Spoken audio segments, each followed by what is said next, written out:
Now I don't know if you guys can see on YouTube, but there are little lines on this toolbar.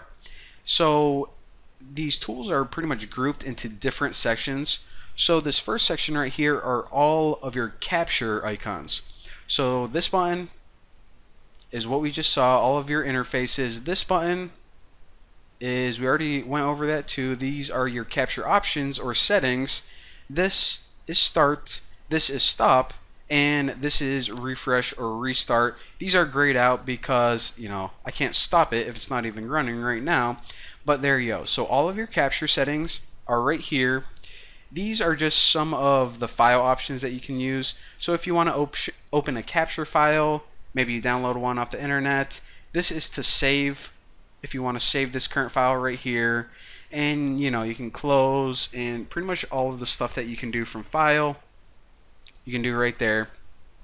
Now this little section is how you can navigate and view your packets. So like I said, the way that you navigate to individual packets is either by clicking on them, and I use the keyboard a lot too. You can also navigate through your history, and this is kind of like hitting the back button on your browser. So if you're saying, alright, this packet looked kind of important, and also this one right here. Ooh, what was that last one I just went to? You can hit back, and boom, there you are. Now, if you ever want to find an individual packet, then you can hit this right here, and I don't know, let's say maybe you wanted, well, I'll show you guys about the different filter settings. So that's going to come into use later, but just remember, if you want to find a specific packet, then you can use that.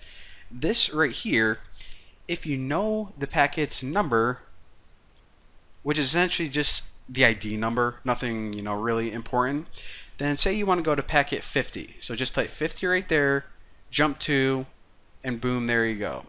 Now if you just ever want to go to the top of the list, the very first packet you captured when you started, or the last one, then that's what those last buttons do.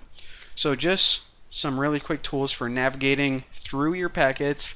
Now this section right here is just for, do you want this colorized? You see how the different types of packets, depending on their protocol and some other settings, are colored differently?